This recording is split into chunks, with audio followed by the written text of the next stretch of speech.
La Facultad de Derecho les da la más cordial bienvenida a todas y todos nuestros seguidores a la presentación del libro Juicio Oral Penal, Prácticas y Técnicas de Litigación, que será moderado por la maestra Carla Ivonne Vázquez. Comenzamos. Muchísimas gracias, Carmen. La Universidad Nacional Autónoma de México, a través de la Facultad de Derecho, les da la más cordial bienvenida a la presentación del libro Juicio Oral Penal, Práctica y Técnicas de Litigación, del doctor José Luis Eloy Morales Brandt.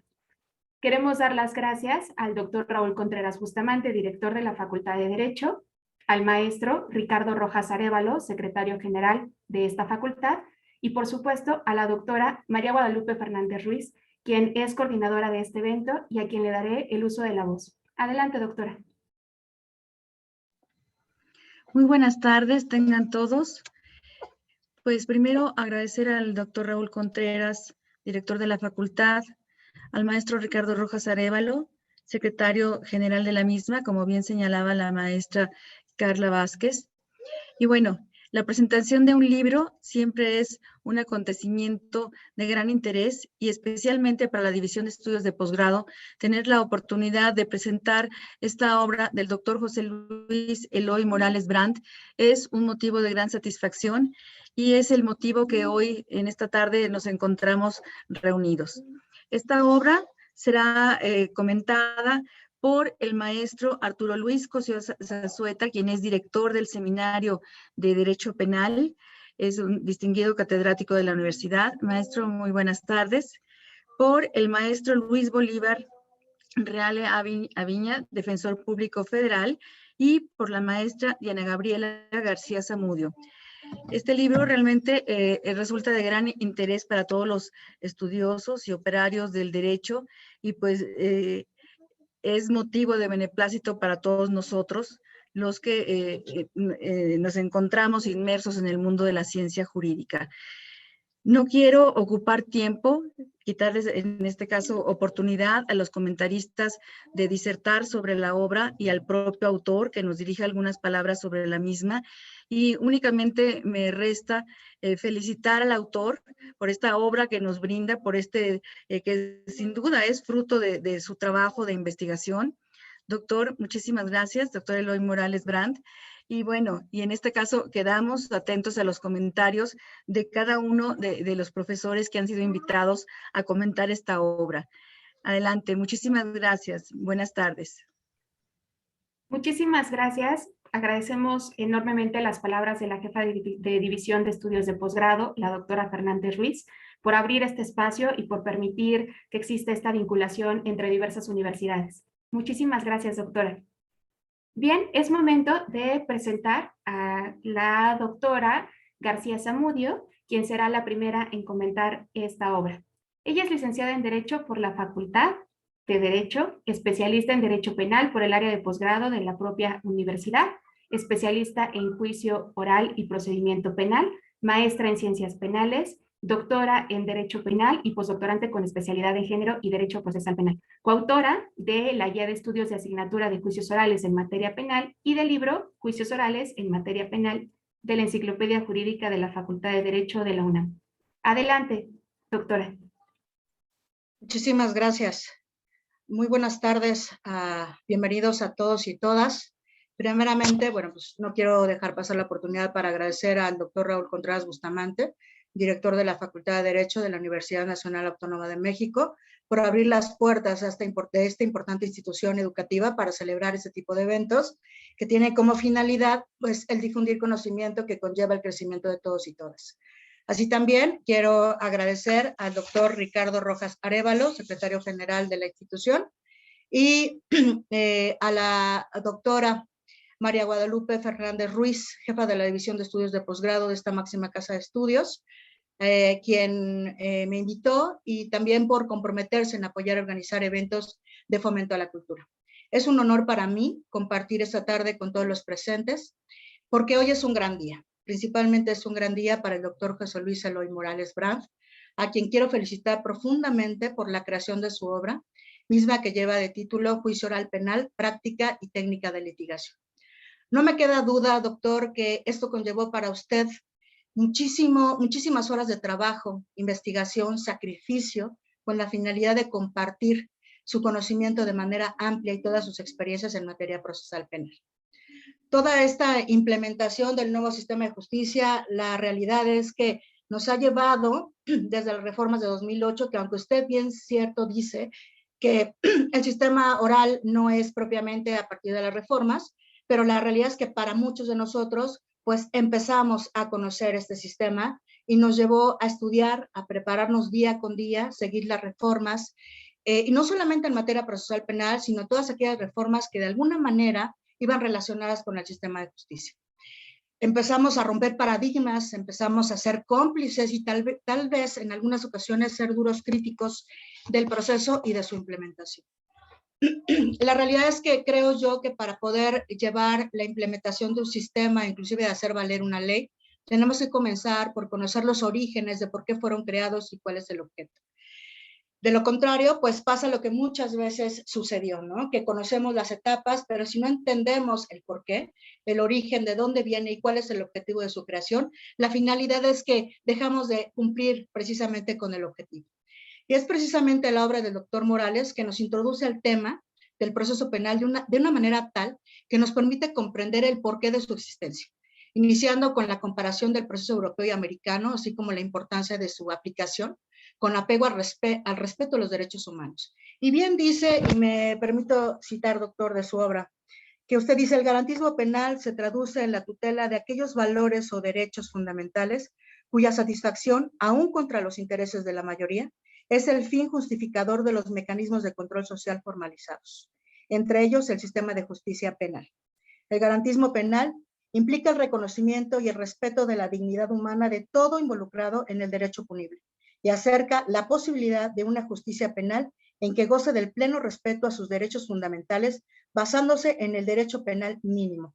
Y efectivamente, hablamos de un derecho penal garantista. Sin embargo, usted bien hace mención de muchos puntos importantes que son algo que de alguna manera nos incomoda a los que creemos en este sistema de justicia.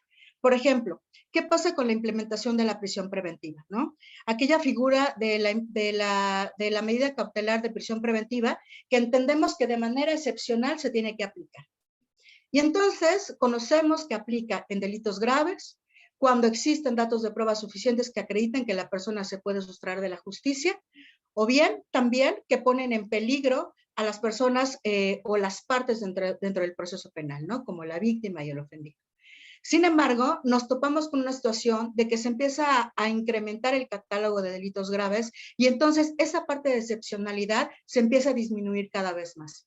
Aunado que muchas veces cuando hablamos de una situación o de un proceso mediático, ¿no? Donde la sociedad hace muchísima presión, a veces se aplican la medida cautelar de prisión preventiva cuando ni siquiera debería de aplicarse. Y algo muy importante, ¿no? Que menciona, ¿qué pasa con este tema de la aplicación de la prisión preventiva? Si consideramos que para ser vinculados a procesos se necesita un estándar mínimo de que exista la probabilidad de que se participó o se cometió ese hecho que la ley señala como delito. Y que finalmente, si después de pasar 6 meses, 1 año, hasta 2 años de prisión preventiva, pues resulta que se dieron cuenta de que la persona es inocente. ¿Quién le repara el daño? ¿Quién le repara aquello que vivió en esa prisión preventiva donde su libertad, que es un derecho fundamental, pues se ve privado, ¿no? ¿Y qué pasa con el daño ocasionado a la familia? Ese es un punto muy importante. Entonces, si cada vez empezamos a dejar de ver la finalidad por la cual se aplica de manera excepcional la prisión preventiva, es precisamente cuando empezamos a perdernos en esa objetividad por la cual no solamente existe este proceso penal acusatorio, ¿no? Sino algunas figuras procesales que aplican, dejamos de ver la finalidad por la cual existen y precisamente se deben de aplicar en determinadas circunstancias. Bien dice el doctor, esta prisión preventiva se opone al principio de presunción de inocencia y efectivamente dejamos de hablar de un principio de presunción de inocencia para hablar entonces de un principio de culpabilidad, aunque tú no hayas sido llevado a juicio y que no hayas sido vencido, ¿no? Y que exista una sentencia condenatoria en tu contra. Entonces es contradictorio precisamente al principio de presunción de inocencia. El doctor en su obra no solamente nos habla de poder entender, ¿no? El por qué la creación, entender con otros países cómo se aplica y cómo existe este principio, este procedimiento penal acusatorio, sino además habla de los principios rectores, ¿no? Establecidos en el 20 constitucional, nos lleva de una manera tal a entender el proceso, porque habla del origen, por qué, nos habla de los principios rectores establecidos en el 20 constitucional, hace un análisis de cada uno de ellos, habla de sujetos en el proceso penal, ¿no? Habla de, no sé ustedes, pero habla de la parte de la objetividad y el deber de lealtad, que es algo que yo de verdad batallo mucho, principalmente con las autoridades, Ministerio Público, donde yo he tenido asuntos donde ni siquiera tienen elementos para generar el acto de molestia y citar a una persona a la audiencia inicial. Y cuando llegas tú a ver una carpeta de investigación, te dice que pues a ver cómo le hacen, yo ya lo decidí y así lo quiero hacer y ya nos veremos en la audiencia. De manera personal he tenido asuntos donde de manera lamentable ni siquiera hay elementos del delito para llegar a la audiencia y que efectivamente el juez le diga al representante de la sociedad que no hay elementos del delito, que no tenía razón de haber llevado a una audiencia inicial y que lo invitaba a que retomara sus estudios porque esos eran temas de los primeros semestres de la licenciatura. Imagínense ustedes, ¿no? A ese nivel donde tenemos que hacer conciencia de qué estamos haciendo como operadores, como litigantes en la implementación de este sistema. Y bueno, el doctor Morales nos lleva a cada una de las etapas del proceso, a entenderlas, a conocerlas, a saber qué se va a desarrollar, ¿no? Desde la etapa de investigación inicial, habla de la etapa intermedia, habla de la etapa de juicio, y muy interesante porque no solamente te lleva a entender las etapas, sino que te da guías para poder desarrollar y saber cómo se desarrolla una audiencia. La verdad es que es un libro verdaderamente completo, de muchísimo tiempo de trabajo, me queda clarísimo. Habla de la importancia de la integración de la teoría del caso, esa parte estratégica que nos va a permitir verdaderamente llevar una defensa técnica y adecuada a través de poder relacionar la teoría del caso de acuerdo hacia dónde van nuestros interrogatorios, cómo se va a organizar la prueba, cómo se debe de estructurar y entender verdaderamente por qué es una parte estratégica en el proceso penal. Nos habla y nos establece, nos explica la diferencia entre prueba, medios de prueba, del manejo de la prueba, habla de la forma de terminación anticipada del proceso, ¿no? Y ahí, bueno, pues hace también un análisis de qué pasa con el procedimiento abreviado, ¿no? ¿Qué pasa en donde tú no te puedes autoincriminar? Y además, dicen, la confesional no es la prueba reina ya, y no es una confesional, pero tú tienes que aceptar el hecho por los hechos que se están vinculando al proceso. Y luego entonces, pues muy seguramente se hace acreedor una sentencia condenatoria. Y él hace un análisis precisamente de este procedimiento abreviado, todo de una manera muy interesante. Habla de las salidas alternas, habla del acuerdo reparatorio, y yo aquí creo que sería algo muy bueno poder hablar un poco más de los mecanismos alternativos de solución de controversia en materia penal. ¿Por qué? Porque todavía no entendemos bien. ¿Cómo es eso, no? ¿Cómo es posible si lo que yo quiero es que la persona pague por lo que hizo? Pues me estás hablando de una manera pacífica de solucionar el conflicto. Creo que debemos de enfocar un poco más el estudio a eso y poder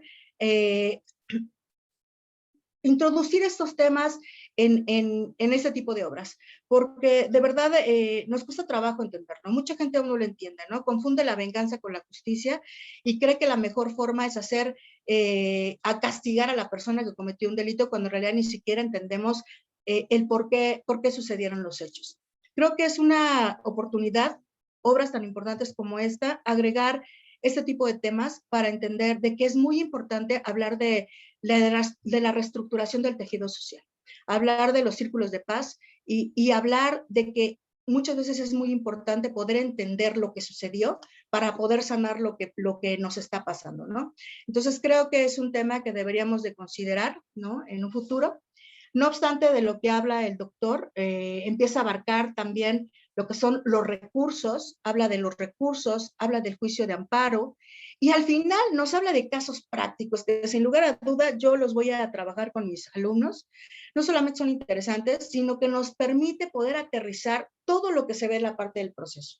Nos permite aterrizar y poner en práctica lo que el doctor nos dice de cada una de las etapas, nos permite poder poner en práctica la guía que él establece para el desarrollo de cada una de las audiencias en esos casos prácticos, y yo siempre he considerado que la mejor forma de aprender es ver, oír y hacer. El maestro agrega un CD donde además de todo eso agrega un CD, donde nos da una serie de legislación, ¿no? Que nos permite relacionarlo y que podemos utilizarlo en todos los temas que se ven en el sistema procesal. Me atrevo a decir que la obra de doctor Morales es un libro, uno de los libros más completos en materia procesal penal que yo he visto, por lo que es una gran aportación para quienes somos estudiosos del derecho, para los litigantes, para los operadores del sistema procesal penal y para los académicos. La verdad es que, doctor Morales, esta obra para mí, creo, hoy podría decir que será mi apoyo en la consulta de diversos temas del proceso penal, porque coincido con usted en muchos puntos que refieren su obra. Me parece que su visión humanista me permite tener una perspectiva diferente del sistema procesal penal, de lo que es la justicia, y me atrevo a hacer referencia a lo que en algún momento mencionó el doctor Raúl Carrancay Rivas, un doctor muy querido por muchos de nosotros, quien él manifestó y dijo: los procesos no fracasan, fracasan quienes los implementan. Y el problema del derecho penal y del sistema penal es que se ha deshumanizado. Por lo que el libro que hoy presentamos, me parece, nos permite entender de la necesidad de hacer las cosas de manera diferente. Aún no es tarde para ello, pero creo que el primer paso es conocer y entender el proceso, los fines de su creación y su implementación, la necesidad de un cambio real y el respeto a su aplicación para que no sea un esfuerzo fallido. Esta obra nos da la pauta para ello. Doctor Morales, lo felicito profundamente por esta gran obra y déjeme decirle, no sé si sea una información correcta o no, pero algunos alumnos me dijeron, porque estuvo promoviendo su libro, me dijeron que ya estaba agotado. No sé si eso sea cierto, pero si fuera cierto, enhorabuena, y si no es cierto, muy pronto lo estará. Muchísimas felicidades. Muchísimas gracias a todos. Muchísimas gracias, querida doctora García Zamudio, por estas reflexiones que ha dado sobre la obra. Creo que todos los que estamos aquí coincidimos en la pasión del derecho penal y me parece que ha sido muy puntuales de esas observaciones que ha manifestado respecto a juicio oral penal, práctica y técnicas de litigación. Muchísimas gracias por también aceptar participar en este evento. Es el turno. Gracias a ustedes.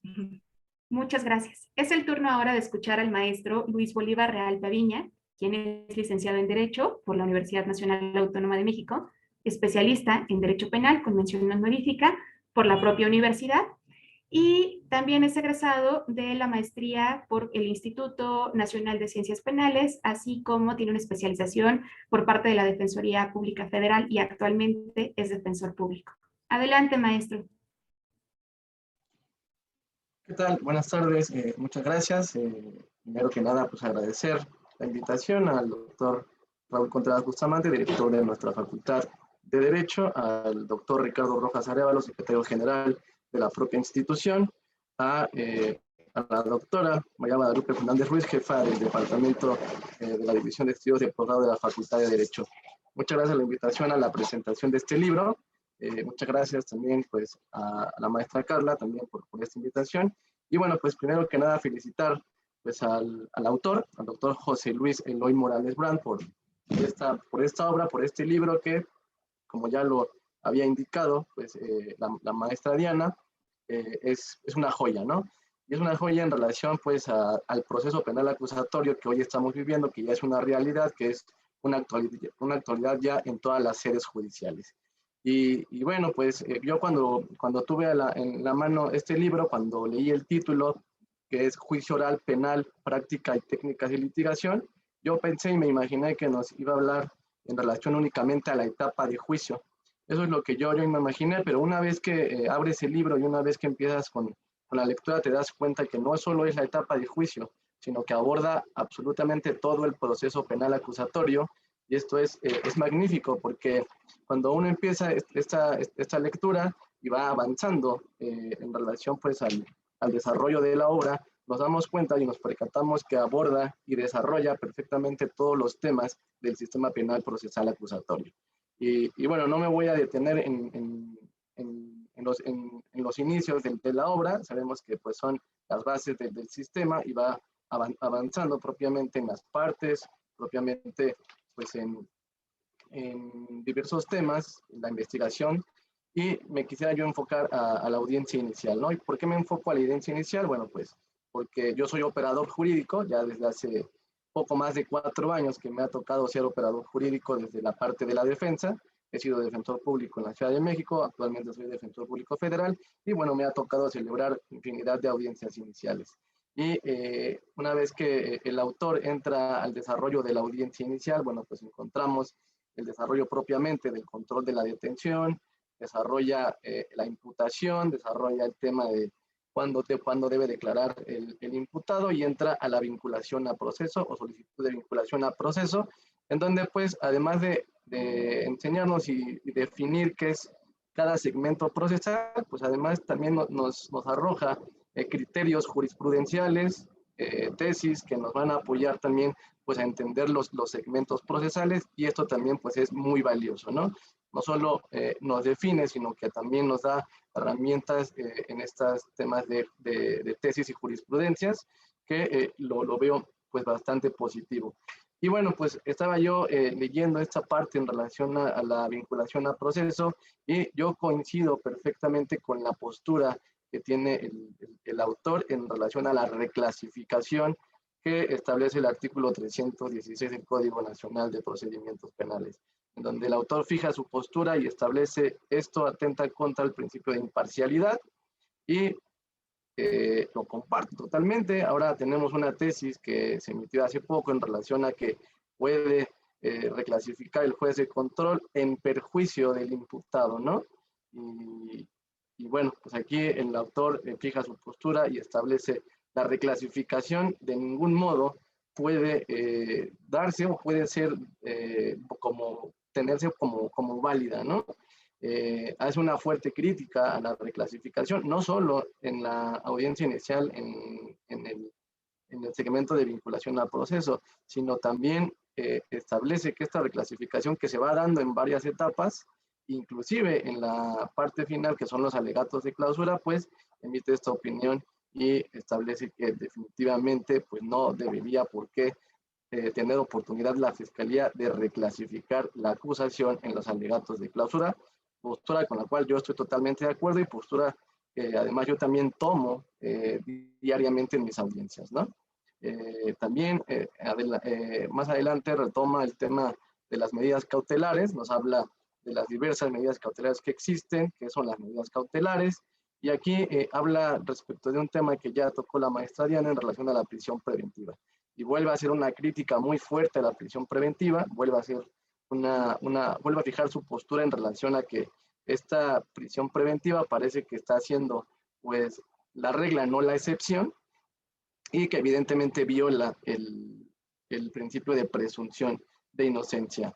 Y me llamó la atención que hace alusión al profesor italiano Vincenzo Mancini, y que hace referencia a este profesor italiano cuando este profesor llamó la atención con 2 preguntas vitales, ¿no?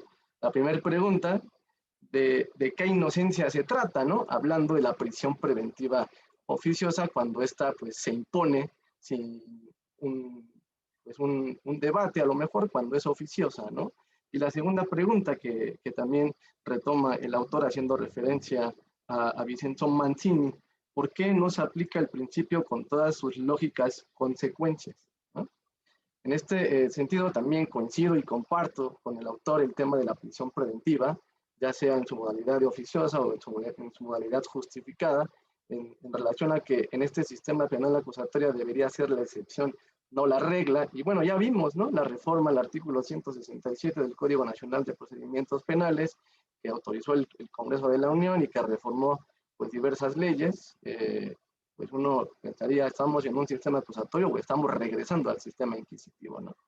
En fin, comparto totalmente la postura y la crítica que fija el autor en relación a este tópico de la prisión preventiva.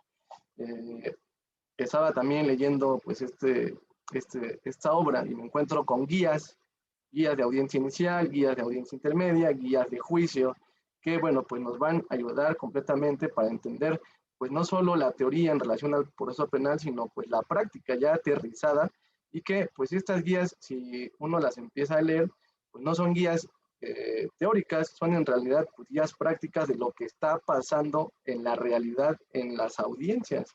Estaba yo leyendo que incluso hace referencia desde el primer momento de la identificación de las partes. Entonces, viene con el desarrollo temático de las audiencias, lo cual me parece que esto pues, es un apoyo gigantesco, no solo para los recién egresados que futuramente serán abogados, obtendrán su cédula profesional y estarán litigando en las audiencias, ¿no? Sino para aquellos operadores jurídicos como nosotros también, que bueno, pues que podemos pues, echar mano de esta herramienta y nutrirnos pues, un poco más dentro de los conocimientos para hacer mejores audiencias. En este sentido también me encuentro también pues, con cuadros sinópticos en relación a las etapas, con cuadros de las salidas alternas, acuerdo reparatorio, suspensión condicional, las diferencias que estos tienen, los cuadros en relación al procedimiento abreviado. Aquí, de nuevo, comparto una postura que fijó el autor en relación al procedimiento abreviado y nos dice, ¿por qué el juez de control únicamente tiene que establecer y verificar requisitos legales de forma? ¿Por qué nada más se limita a estos pues, requisitos que la ley fija, ¿no? No puede el juez de control entrar a valoración de prueba en el procedimiento abreviado, no puede entrar a valoración en relación a la culpabilidad de la persona, porque únicamente se está tomando esta práctica por parte de los juzgadores de verificar formalmente y de forma en relación a la autorización de procedimiento abreviado. Igualmente vuelvo a compartir, estoy también convencido de que el juez de control, por ejemplo, en un procedimiento abreviado, debería entrar al estudio de la imposición de la pena y por qué se está imponiendo esa pena. No nada más escuchar la propuesta del agente del Ministerio Público, sino que también tendría que establecer una valoración en relación pues, a los datos de prueba y con ello entonces buscar una graduación en la pena en el procedimiento abreviado. En este sentido, pues también comparto esta postura que toma el autor. Nos desarrolla después la etapa intermedia, es un derecho comparado entre Colombia y México, me parece también pues excelente, y bueno, cierra con la etapa de juicio, en donde nos da tips, alegatos de apertura, en el desarrollo del interrogatorio, el contrainterrogatorio, en la reproducción de la prueba, nos da ejemplos inclusive de cada técnica de investigación. Estaba viendo los ejemplos que puso para hacer un interrogatorio, los ejemplos que puso para hacer un contrainterrogatorio. Y bueno, en este sentido no nada más se queda en vamos a definir qué es el interrogatorio, vamos a definir qué es el contra, sino nos pone ejemplos que bueno, nos abre los ojos para ver y para establecer cómo podemos hacer un buen interrogatorio y un buen contrainterrogatorio. Cierra con los alegatos de clausura, nos da tips para hacer unos buenos alegatos de clausura y bueno, finalmente tiene otros tópicos, vi que también habla de los inimputables, vi también que habla de recursos. En fin, es una obra bastante completa. Yo, insisto, soy operador jurídico y voy a echar mano también de algunos tópicos que vi para utilizarlos en mis futuras audiencias, ¿no? Cierro con un par de reflexiones que también vi en su obra y que vuelvo a compartir, ¿no? Una de ellas fue que pues hay que eliminar la resistencia al cambio en los operadores que hay y en los operadores que vienen, ¿no? Seguimos encontrando resistencia al cambio, al sistema acusatorio, y bueno, lo vamos a ver en jueces, lo vamos a ver en fiscales, lo vamos a ver incluso en defensores. Y bueno, pues esta reflexión pues, es dirigida a los operadores jurídicos, en donde pues, tenemos que aperturar, ¿no? Tenemos que tener ya en claro que esto ya es un sistema acusatorio, que no vamos a regresar al sistema inquisitivo y que de regresar al sistema inquisitivo sería pues una decisión retrógrada, ¿no? Y la última reflexión, en donde pues establece que hay que tener programa de capacitación para los profesionistas. Coincido totalmente, tenemos que prepararnos, tenemos que desde políticas incluso pues tener estos programas, estas capacitaciones para todos los, no solo operadores, sino los recién egresados, los que apenas van a litigar, los que van a estar ya próximamente defendiendo a una persona, acusando a una persona o bien como juzgadores, ¿no? Entonces, estos programas me parece que son necesarios. No me queda más que pues, felicitar al autor, al doctor José Luis Eloy Morales Brandt. Es una obra bastante completa. Insisto, yo pensé que solo era etapa de juicio y encuentro que desarrolla los tópicos pues de una manera muy amplia. Entonces, pues la verdad es que pues, es una obra que vamos a recomendar también a mis alumnos, recomendar esta obra para que la tengan en su acervo y puedan echar mano pues, de todos los conocimientos, los tips y las definiciones que nos da en esta obra.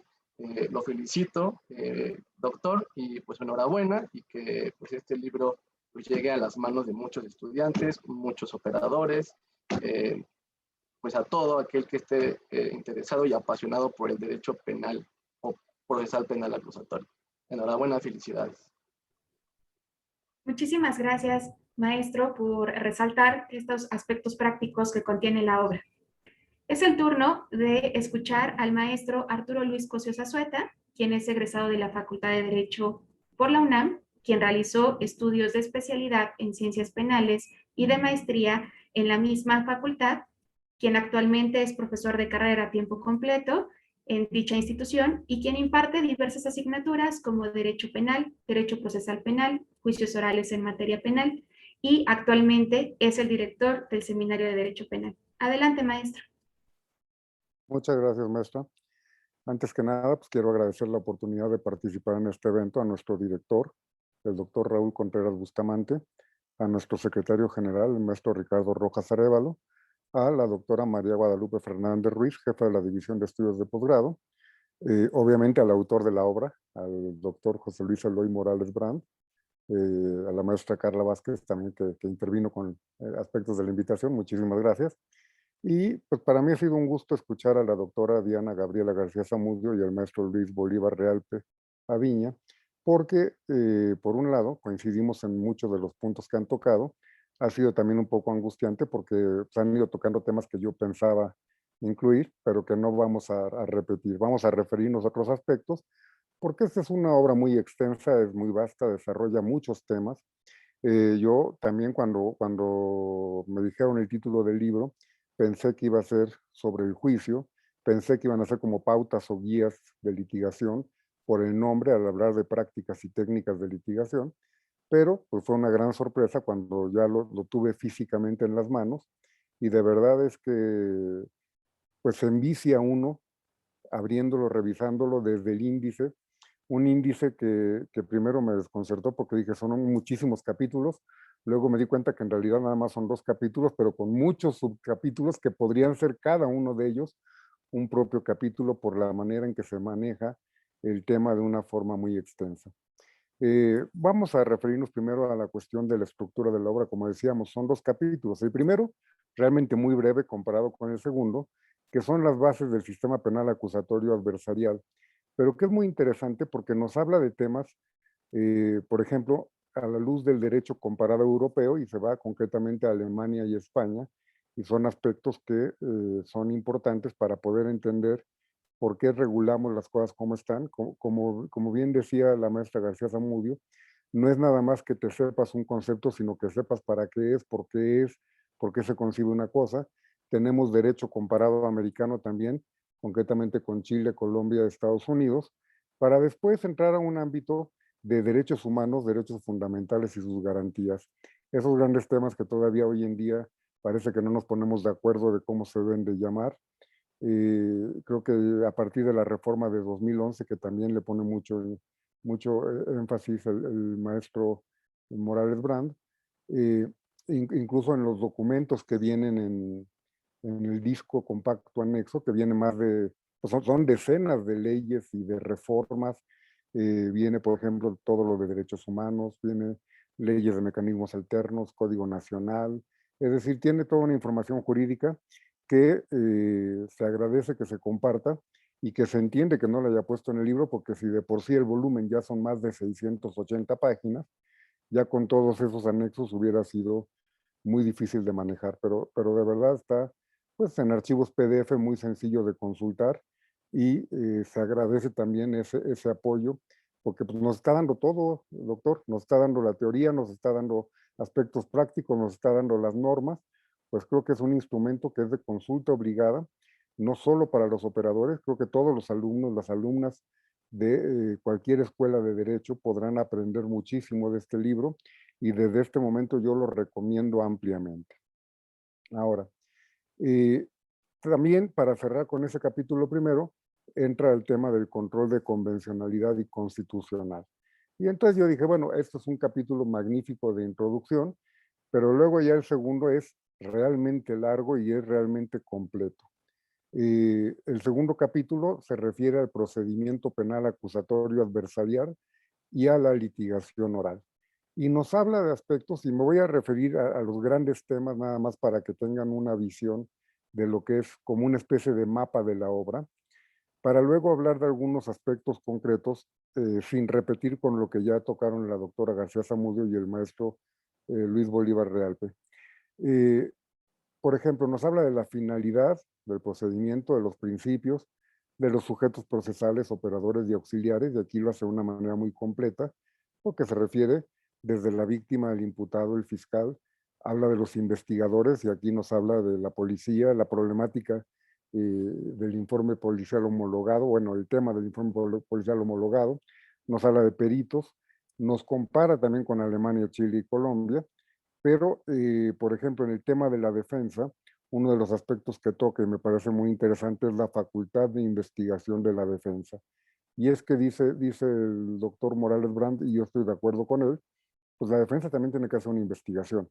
Así como nos dice que tiene que haber una carpeta de investigación o registros de investigación que tendría que tener la defensa, igual que la fiscalía o la víctima cuando está fungiendo en funciones de acusadora, pues coincido, la defensa, si vamos a tocar una teoría del caso activa, pues tiene que tener una investigación y tiene que tener un registro de investigación que obviamente tendrá que ser materia de descubrimiento probatorio. Pero aquí, desde que habla de esta función de la defensa o de esta facultad, lo hace de manera muy interesante. Y también nos compara con Chile y Colombia. Nos habla de lo que conocemos como las UMECAS, que es la Autoridad de Supervisión y Ejecución de Medidas Cautelares, y salidas alternas, para por último referirse a los jueces, y nos habla del juez de control con sus diferentes funciones, del juez de juicio oral y del juez de ejecución, porque aquí abarca la obra, como ya lo dijeron quienes me acompañan comentando el libro, que se refiere incluso a la etapa de ejecución, que ahora sí que ni la Constitución lo hace así, y esto nos da una idea de lo completo que es esta obra que nos tocó en suerte comentar. Luego nos habla de reglas generales y ahí nos habla de las disposiciones de las audiencias, resoluciones judiciales, notificaciones, plazos y nulidades. Luego entra la teoría del caso y luego uno de los puntos que a mí me gustó más es en relación con la prueba. ¿Por qué? Porque la prueba creo que es uno de los temas que más nos hace falta todavía aterrizar en muchos aspectos, resolver muchas cuestiones. Y creo que aquí, por ejemplo, empieza hablando de dato de prueba, medio de prueba y prueba, aunque en realidad ya en el desarrollo del texto parte del antecedente de investigación, y de alguna manera me parece, y coincido con él, que estamos hablando de lo mismo, pero que son diferentes denominaciones dependiendo de la etapa en la que estamos. Yo luego lo digo con los alumnos, cuando hablamos de datos de prueba, bueno, pues es una referencia a un medio de convicción. Pues un medio de convicción es un medio de prueba, nada más que todavía no se ha desahogado ante la autoridad jurisdiccional, concretamente ante el Tribunal de Enjuiciamiento, y de acuerdo a las diferentes disposiciones, pues nos va a dar un valor indiciario. Ya cuando esa fuente de información se desahogue en el juicio, pues ya obtendremos la prueba y le podremos llamar de esa manera oficialmente, o bien en tratándose de la prueba anticipada. Pero me parece muy claro la manera en que maneja este tema, que a veces parece que se confunde, porque pareciera que son cuestiones distintas y no lo son, surgen de los mismos medios, y lo que tenemos que ver es que, bueno, pues hay diferentes grados de aproximación o de desahogo, por decirlo de alguna manera, en sede administrativa y en sede judicial, y creo que aquí queda muy claro. Nos habla de cadena de custodia, nos habla de reglas de la prueba, nos habla de los aspectos de persuasión y valoración, actividades de investigación, se va el tema de la inviolabilidad corporal, del domicilio y de las comunicaciones, y todo esto lo trata de una manera muy, muy interesante. Ahora, luego ya entra lo que es un capítulo que, bueno, un subcapítulo que tiene varios subcapítulos que son como por apartados, que se refiere al procedimiento penal ordinario. Y entonces empezamos con la fase inicial o de investigación, luego entra las salidas alternas o formas de terminación anticipadas del proceso, y luego ya entra la fase intermedia del juicio. Y aquí, por ejemplo, encuentro algunos aspectos que normalmente no se desarrollan tan cuidadosamente. Por ejemplo, en cuanto a las incidencias de previo y especial pronunciamiento, generalmente pues decimos en qué pueden consistir, pero aquí nos habla de una manera muy interesante de cómo plantear las cuestiones de incompetencia, litispendencia o conexidad. Ahí toca el tema, por ejemplo, de la acumulación. Otra incidencia que nos plantea de previo y especial pronunciamiento serían las faltas de requisitos de procedibilidad, las causas extintivas de la acción penal, y una que me pareció muy oportuna y muy bien tratada, que es la de la cosa juzgada. ¿Por qué? Porque todos estamos acostumbrados a hablar del non bis in idem o del ne bis in idem, como lo denomine cada quien, como esta prohibición de juzgar doblemente a alguien. Pero aquí lo toca incluso el maestro por un aspecto hasta de la cosa juzgada parcial. Y eso me pareció muy interesante, porque se está refiriendo a una justicia de precedentes, diciéndonos que finalmente una sentencia crea derecho y como tal tenemos que invocarlo, no probarlo, aunque sí aclara el derecho extranjero sí se prueba. ¿Y a qué nos lleva esto? Nos está hablando, por ejemplo, de que si un juez ya declaró ilegal un elemento probatorio, un dato de prueba, un medio de prueba, por violación a derechos fundamentales, no se puede revalorar como algo lícito por otro juzgador. Y eso me parece que es muy interesante, porque normalmente estamos acostumbrados a que con cada autoridad hay que irlo planteando. Y nos dicen, no, pues acompáñale la resolución, la ejecutoria, y demuéstrale que ya se pronunció una autoridad y ya hay un precedente judicial y tendrá que tomarse en cuenta. Entonces me pareció muy, muy interesante ese punto, por ejemplo.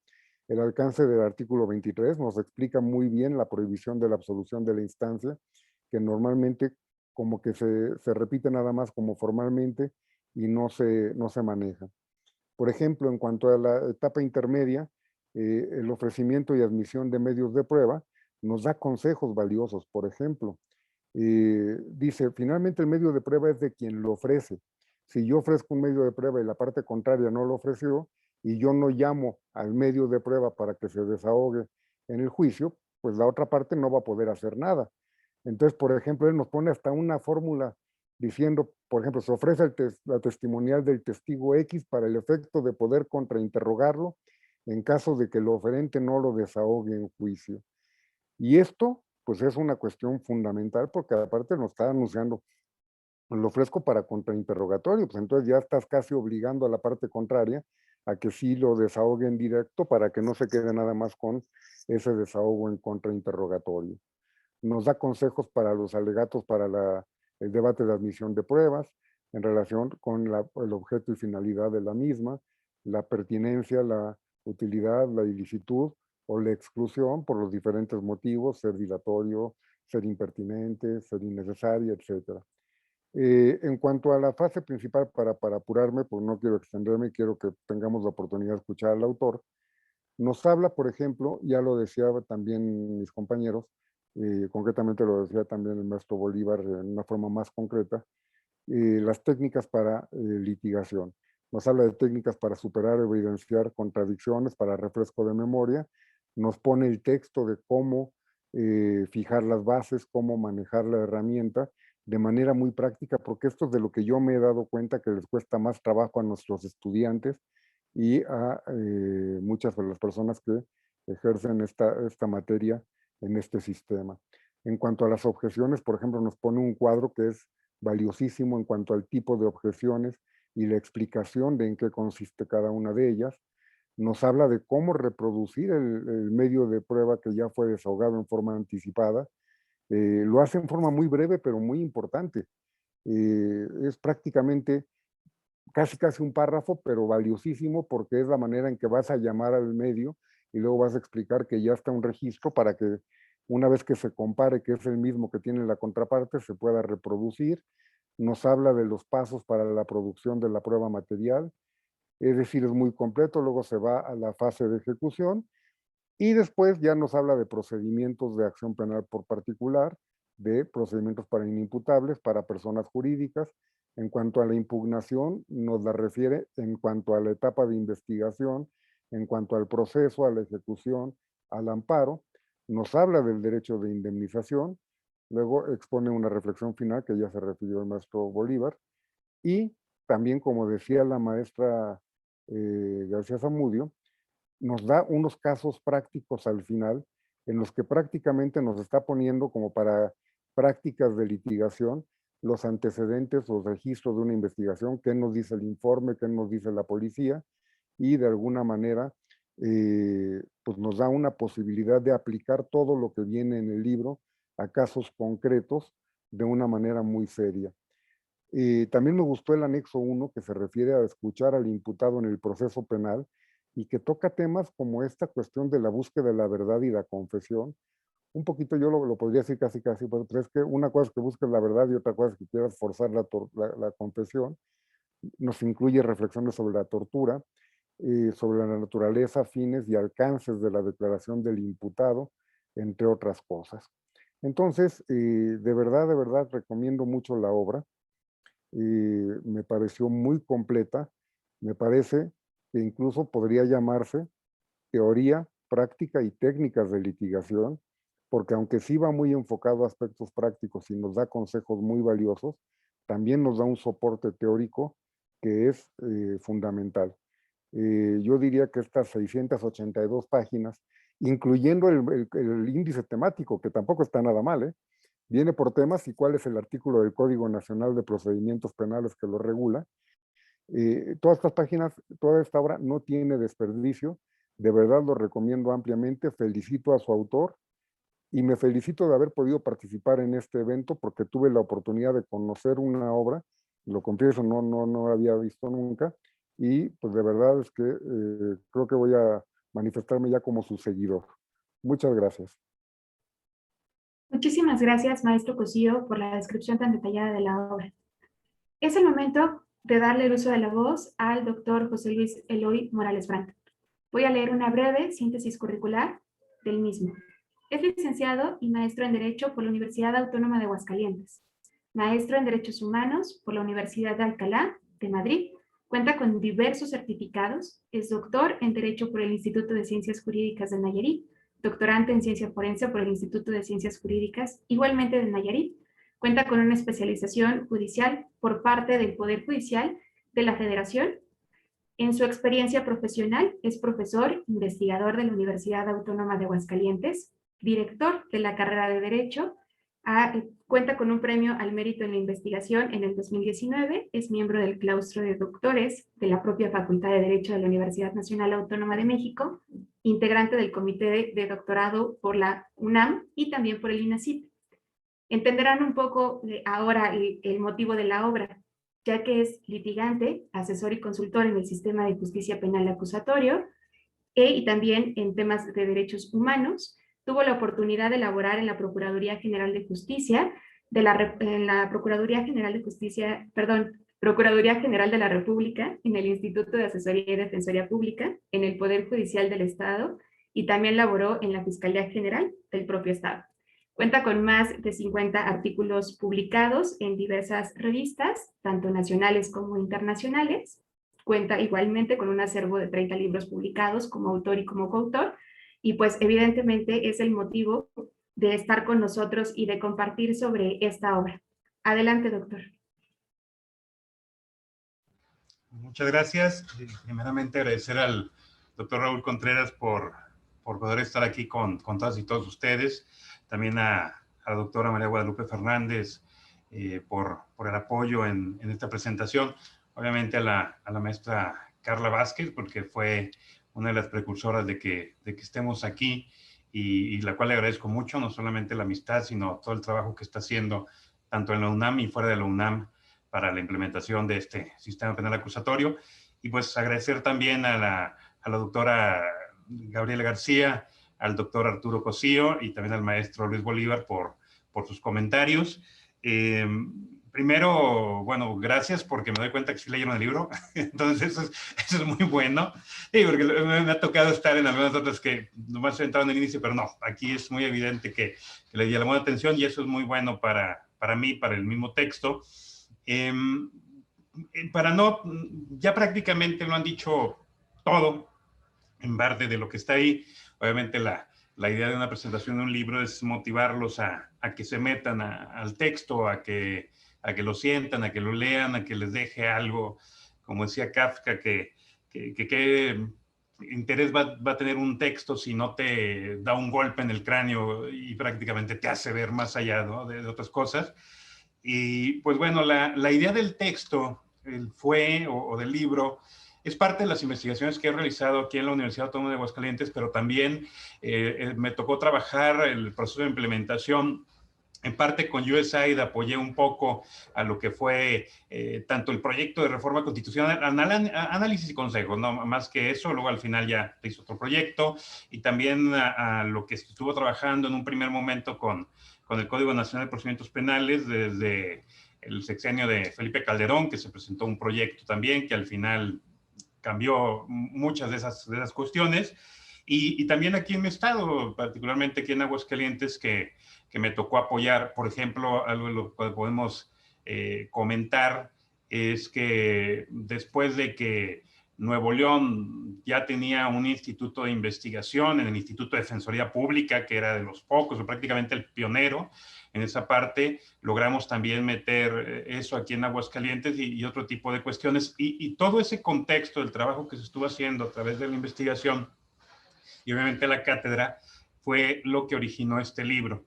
Decía la doctora Gabriela que se ve que es un trabajo de años. Sí, es un trabajo de años. De hecho, lo empezamos allá en los estudios del doctorado en Sevilla, con la cuestión de la reforma al sistema de justicia penal de México, y ahí empezamos a trabajar con estos textos, con estas investigaciones, primero con eso, con un proyecto de reforma al sistema, luego con un sistema acusatorio, luego ya nos metimos a la práctica forense hasta llegar a este texto que es como la culminación de sus antecedentes. Y lo que buscábamos, o lo que busqué en este texto, espero haberlo logrado, ustedes que lo pudieron leer, y a todos y todos que también los invito a que lo lean.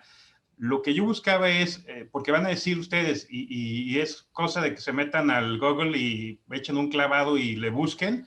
En la actualidad ya hay miles y miles de textos del sistema penal acusatorio en México, del proceso penal, que de la etapa intermedia, etapa de instrucción. Y si se meten a leerlos, el 99% son pura transcripción del Código Nacional de Procedimientos Penales. Y no hay nada más. Es puro, o sea, nos venden la transcripción del código como libro. Y más los que anduvieron ahí implementando en todo México, ¿eh? O sea, peor. O sea, así a producir libros y libros y libros como si fueran conejos, y casi todo era nomás transcripción de leyes. No dan nada, no dan pie a argumentación, no dan base del porqué, el entendimiento, las estructuras.